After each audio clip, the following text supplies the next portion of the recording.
Les compartí los videos de la clase del viernes. ¿Cómo vas con tus tareas tú, Loreta? Mm, Pues sí voy poquito atrasada, Miss. Es que he tenido como mucho trabajo. Bueno, he estado trabajando mucho, Ajá, entonces, pues sí he estado como algo atrasada. ok.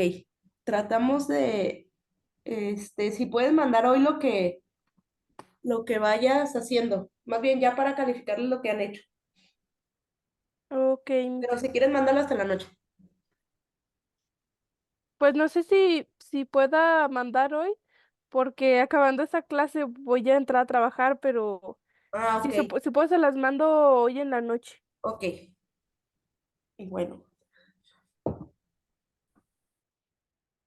bueno, pues seguimos. Al cabo, ahí se los paso. Ok.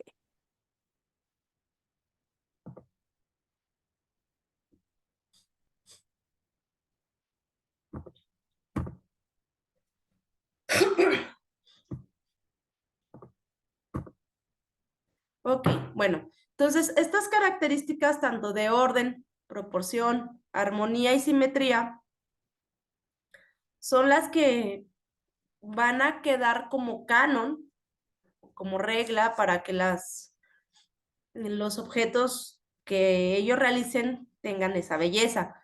Y esto de orden, proporción, armonía, simetría son lo que más adelante, en el Renacimiento, van a volver a adoptar como métodos, no, no es método, como características para que lo que ellos fueran a realizar fuera bello. ¿Sale? Entonces, bueno, esa búsqueda de la belleza a partir de estas características. Luego, la arquitectura, este, ya propiamente en las características arquitectónicas, las construcciones en Grecia van a ser construcciones arquitrabadas. Ahorita las vemos.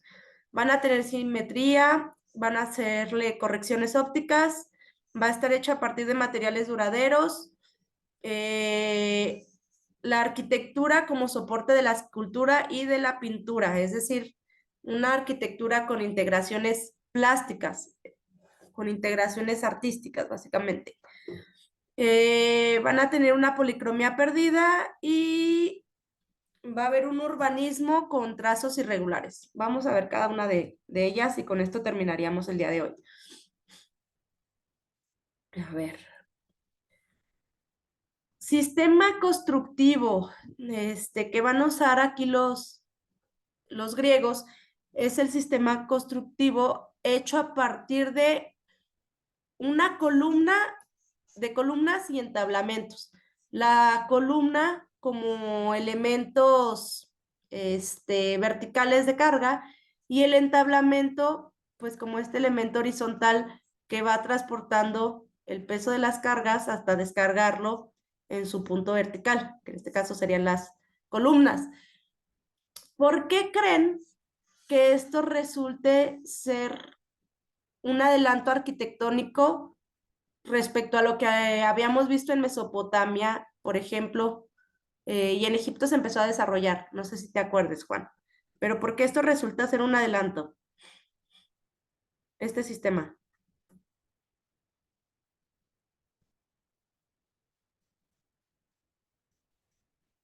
Porque esto ayuda a bueno, gracias a esto ponen, se pueden hacer losas más grandes y rectas.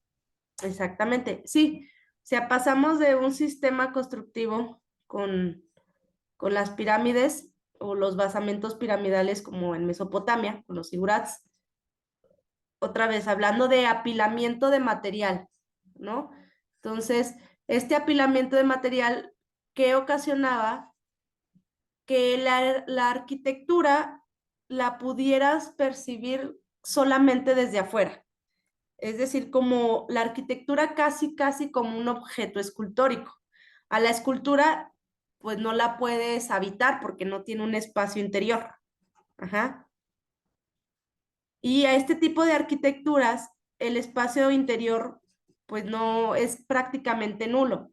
pues las camaritas funerarias y aquí en la parte del templo hasta arriba, pero no hay un espacio interior como tal, justamente porque pues no hay al estar el material apilado, pues no queda ese espacio interior. Luego vimos cómo fue evolucionando o en Egipto con las llamadas salas hipóstilas, que estas son las salas hipóstilas, no, creo que no lo viste tú, Loreta, ¿verdad? No, Miss. Hay que ver las clases ahí que les compartí. Las salas hipóstilas son estos espacios grandes, llenos de columnas, para poder tener tener un espacio interior cubierto, ¿no? Entonces aquí en Egipto es cuando se empiezan a desarrollar las columnas como tal, pero no van a ser hasta los griegos que se perfecciona como la técnica del uso de este sistema de construcción arquitrabado.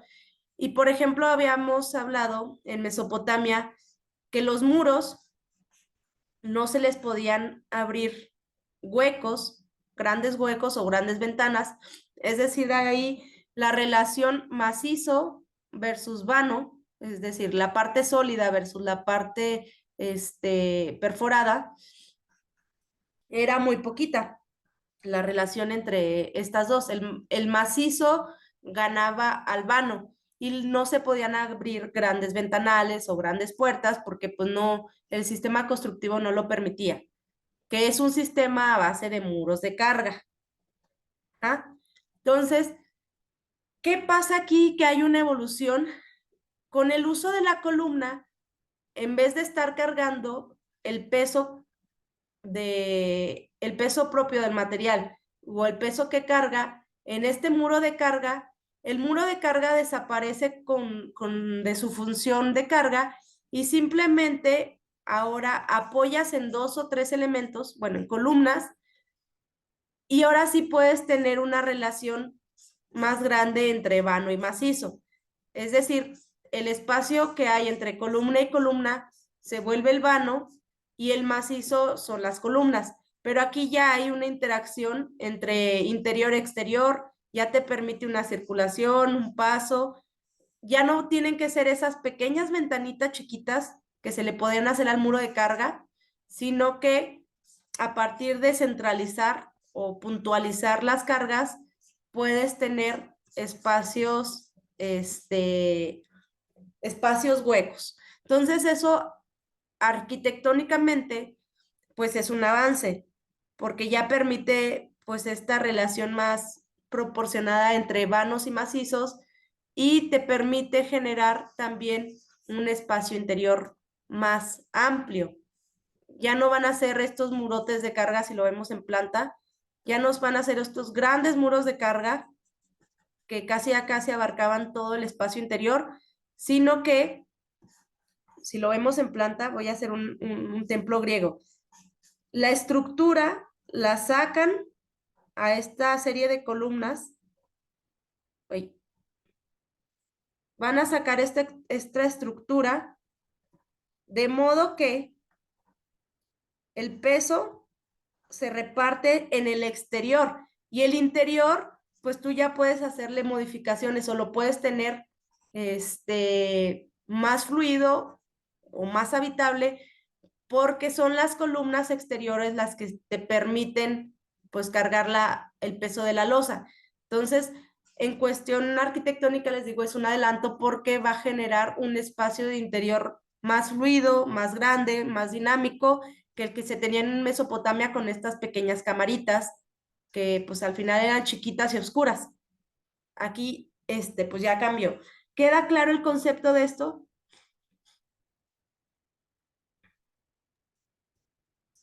De construcciones arquitrabadas. Sí, Miss. Sí, Ok. Todas las construcciones que se van a hacer en Grecia son así. Van a hacerse compuestas con la combinación de columnas y arquitraves. Entonces queda por eso como una característica general de la arquitectura en Grecia. Luego, otra de las características, obviamente, para generar belleza es el uso de la simetría. van a tener la llamada simetría axial, que es básicamente poner en espejo una figura, lo que pasa del lado izquierdo pasa del lado derecho. Y eso automáticamente genera belleza al ser una composición, como ya lo hablamos en nuestro curso del verano pasado, es una composición equilibrada. Pero también se puede generar la simetría rotacional, que básicamente es a través de un círculo, va rotando los radios y generas esta simetría rotacional. Entonces van a encontrarse templos con esta forma, pero también van a encontrarse templos con esta forma curva. Cuando vean un templo o una construcción en la que su planta sea un círculo, se le va a conocer como tolos. Entonces van a encontrar tolos que son tolos funerarios, de acuerdo a su uso, ¿eh? Van a encontrar tolos que son templos, van a encontrar tolos que son edificios como políticos. Ajá. El punto es que si tienen una planta circular, se conoce como tolos. Y ya dependiendo de la función, pues ya le particularizas el nombre. Ok. A ver. Esto está bien interesante. Los griegos generaban correcciones ópticas a sus edificios. Es decir, en esta búsqueda de la belleza, que era como su ideal de la perfección, tanto a los templos, más bien a los templos o a su arquitectura le van a generar estas correcciones ópticas, con la idea de que tú como ser humano la pudieras percibir aún más bello de lo que era. Entonces, cuando ustedes vayan a Grecia, y se vayan y se paren frente al Partenón, ustedes van a ver un Partenón o un templo griego que se ve así, es decir, van a ver que todas las líneas que componen el templo están de manera totalmente ortogonal o, sí, totalmente rectas, pues, o ortogonales, y que las columnas están totalmente a 90 grados respecto a las horizontales que hay en el templo. Es decir, lo ven de una manera perfecta. Ajá. Pero en realidad, el templo está construido así. Cuando ustedes vean el templo, lo van a ver así, pero realmente es que los griegos sabían que tenían que construirlo con ciertas, es decir, las líneas rectas no tenían que ser totalmente rectas, sino que tenían que tener cierta curvatura para que cuando el ojo humano las viera, las pudiera ver de manera perfecta. Es decir, si lo hubieran construido así totalmente recto, al momento en que lo hubiéramos visto nosotros, lo hubiéramos percibido así. Por la forma en la que está el ojo y por la forma en la que ve el ojo, no sé si ustedes se han parado frente a un rascacielos. ¿Cómo ven ese rascacielos? ¿Cómo se ve? Se ve como si estuviera así, ¿no? Ustedes están hasta acá abajo. ¿Sí han presenciado ese fenómeno? Sí, Miss. Sí. Es decir, tú no ves el edificio totalmente ortogonal a ti. Cuando te paras frente a él, a causa de la perspectiva y de cómo funciona el ojo, hay una modificación que se le hace al edificio. De modo que no lo percibes totalmente ortogonal, sino lo percibes así como en picada.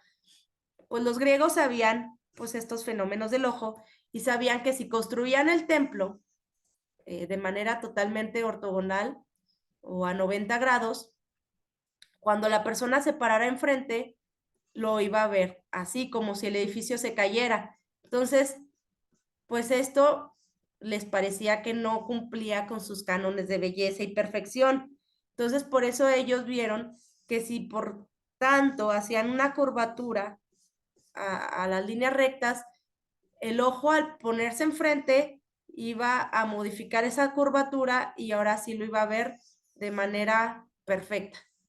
¿Dudas con eso o quedó claro?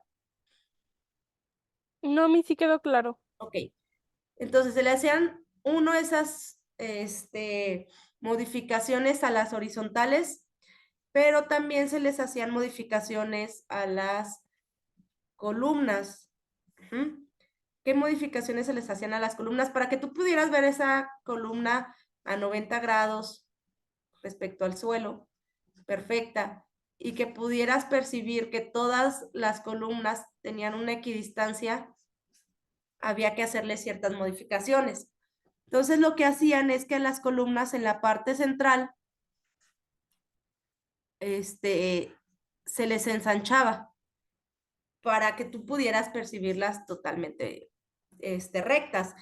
Y luego, miren, eje de las columnas inclinados hacia el interior. 2, espacios más estrechos entre las columnas. Entonces, había espacios en los que les dejaban más estrecho y otros en los que se hacía más grande el espacio. Las columnas eran ensanchadas al centro. Las columnas exteriores son más anchas, es decir, estas eran más anchas que estas. Y bueno, lo que ya vimos, el abombamiento de las líneas horizontales. Básicamente se les hacían estas correcciones ópticas para poder generar esa idea de perfección y belleza en los templos. Obviamente para hacer esto a mí se me hace que, pues un trabajo de conocer el cuerpo humano y cómo funciona el ojo para poder saber qué tipo de correcciones ópticas se les tenía que hacer. A mí me parece algo como muy admirable que hayan logrado descifrar qué cosas tenían que hacerse para que todo se viera de manera perfecta. Entonces, pues está bien interesante esta característica de las correcciones ópticas a mi punto de vista. Ok. El uso de materiales duraderos como material de construcción. ¿Por qué creen ustedes que usaban piedra y no otro tipo de material para sus... ¿Por qué no madera? Ahí en esta parte de Europa sí había maderas. ¿Por qué creen que no usaban madera y sí piedra?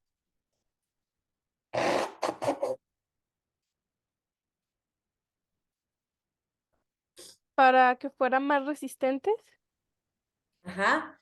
Tenía que ver con la resistencia, que tenía que ver otra vez con su idea de la búsqueda de la belleza. Para ellos algo que no estuviera íntegro o completo, ajá, era algo que era feo. Es decir, todo tenía que estar debidamente bien hecho para que fuera íntegro, para que estuviera completo y por tanto fuera bello. Si esto se empezaba a romper o corroer, ¿es simétrico? Mm, Pues no, pierde su simetría. Al perder su simetría, también pierde belleza. ¿Ok? Entonces necesitaban un material que garantizara pues que las cosas siempre estuvieran íntegras y completas para que fueran totalmente bellas. Entonces, lo que iban a usar, aparte de que era lo que había en la región, ¿verdad? Iban a utilizar mármoles y piedras para garantizar su resistencia y pues su durabilidad. Y ya por último, tenemos que la arquitectura, al igual que como hemos visto, es el soporte para la escultura y para la pintura. Es decir, tanto pintura, escultura y arquitectura son parte de una misma cosa, no se entienden de manera diferente. Y vamos a ver cómo en los frontones de los templos, en la parte esta triangular, tanto como en su entablamento, va a haber una integración escultórica y una integración pictórica, como parte de la decoración de los edificios. Y ya por último, la arquitectura estaba pintada, como para llamar más la atención de las personas, se pintaban los templos. Actualmente, pues se ven así, ¿no? Como si fueran totalmente blancos o con el color de la piedra natural, pero realmente es que estaban pintados, pero con el paso del tiempo pues son pigmentos y estaban hacia el exterior, entonces pues se fue perdiendo esta policromía. Personalmente me gustan más así, se me hacen más limpios, pero pues ellos aplicaban el color. Ok, entonces con estas características generales de la arquitectura, que son su construcción arquitrabada, simetría, correcciones ópticas, uso de materiales duraderos, la arquitectura como soporte de la escultura y su policromía van a ser todos los edificios en Grecia. Y unidos a los que vimos como características generales, es decir, van a ser antropocéntricos en esta búsqueda de la calidad técnica y búsqueda de la belleza.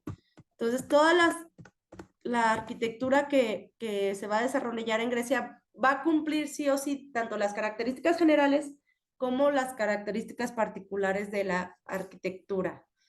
¿Dudas, chicos? No, Miss. Ok, pues con eso terminamos el día de hoy y ya mañana empezamos a ver específicamente pues ya qué tipo de construcciones hicieron y tal. Pero pues van a ver que todas van a cumplir pues las características que estuvimos comentando hoy. Y pues sería todo, chicos.